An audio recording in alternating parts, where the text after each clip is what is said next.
We're here in Chatham, Kent, and it's a beautiful sunny afternoon. A little breezy outside, so they pushed us indoors for a little chat with Chris and Steve about this 1966 Seagrave tiller. Now, Chris, you're the driver of this rig, and we've done a bit of research. When this was built, my understanding is it was actually an open cab gasser, and they did a big refurb to it in the late 80s, didn't they?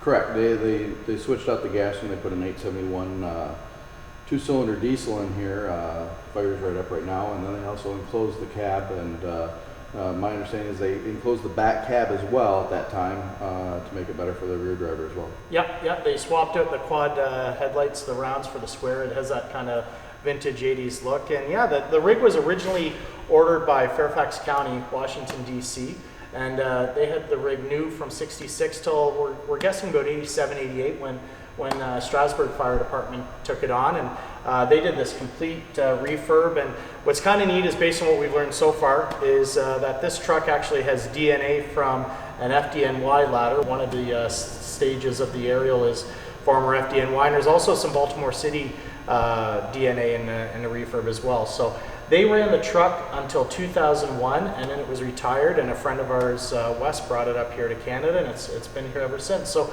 Chris, driving the rig, what does it feel like to get behind the wheel of this beast and give it a run?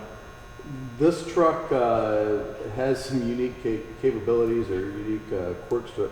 It's very, very difficult to climb, and it's very, very tall to get up in to start with, so it's kind of a hop to get up in it. And then once you're in, it drives down the road really nice, but the forward gears are down by your knees. So you're shifting well past your bottom of your leg. And then as well, it drives out like a dream. So I mean, it's very smooth. It's got the headset, so I can speak with Steve, the rear driver. Mm-hmm. Now, Steve, this is your first season tillering. Yeah. Okay? You've been around the hobby, just friends with Chris and I the last couple of years, but this is the first year you kind of grabbed it by the wheel and made it go. So tell us what it was like for you to tiller for the first time, and what it's been like running this rig for the summer. Well, the first time I tillered, it was on a shorter tiller, and a little less give, so it was a lot harder to kind of get a lot of swing out of it. But it was kind of a good training wheels, and did that. And this one's it's got a lot more play in the back end. And a little more challenging though with Chris's driving, because although it drives like a dream for him sitting in back, it might be a little different for somebody else. Yeah, I think when we did that little tour around town, he may have whipped you a couple times. What's it like being on the end of that beach? Well, I called him out on it, but he doesn't seem to think that he was driving erratically at all. I a little bit of a nuts up there, I think. That's all right. That's all right. So, what do you think about the phone booth back there, the clamshell?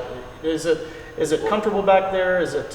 I feel like you're inside the booth, or? I can understand if you're in the rain why it would be more comfortable, but I'll tell you, if this was in Strasburg, Virginia, or Fairfax, it gets really hot on a summer day in that cab. There's very little air going through there, and it's you feel like in an oven. Now, do you ever run it with the clamshell open? Try, but it's really rattly and bouncy, and it kind of moves around, so it's probably not recommended. Truck's loud. It's a real truck.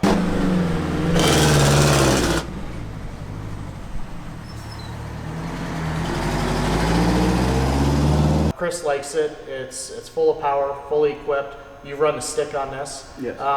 What do you have to say about its performance? Like, could it almost perform today, do you think, if it had to? Yes. I think that the aerial part of it's a bit antiquated, the operations of it, because it's very mechanical as far as like putting out the landing gear and stuff like that, and this isn't the best designed landing gear that I've ever seen on a rig.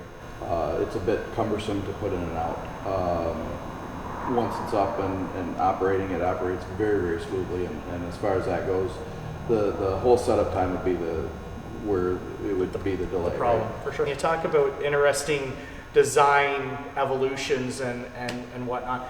Would you believe when this truck was ordered, it actually had a pump on it? And now it's a 7-man crew. You've got 2 in the front, 2 in the jump seats, another 2 midship, and then a tillerman at the back. But how odd is it that when this was ordered in 1966, where these final series of 2 in the tractor sit used to actually be a full pump setup? That's bizarre, and they didn't do that very many, and they didn't do that for very long, did they? Some of the more straight beam trucks, you'll see that they'll have a pump on them a lot, even nowadays. But at that time, no, and it's unusual to see the extra jump seats on here. That's one of the big unusual things about this rig, I think. For sure. It was very well equipped though. It has a lot of nice compartments, and it was laid out really nice. I mean, it was very easy to use, I think, at one time. Somebody put a lot of thought into this rig when they bought it. Perfect. Now, as we wrap things up, favorite moment so far driving it, favorite moment so far tillering it. What do you think? Oh, I think some of the parades that we've been in, where Steve and I were able to really show off the capabilities of the truck and wig-wagging it through the parade. I think we've had a lot of good time with this truck so far.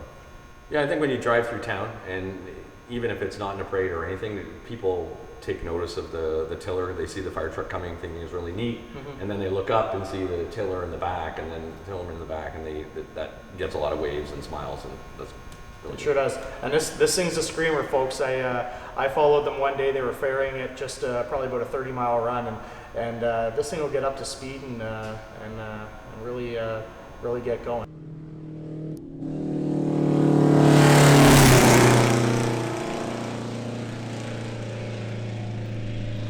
Thanks for your time. Thanks for sharing your stories and input. And until next time, thanks.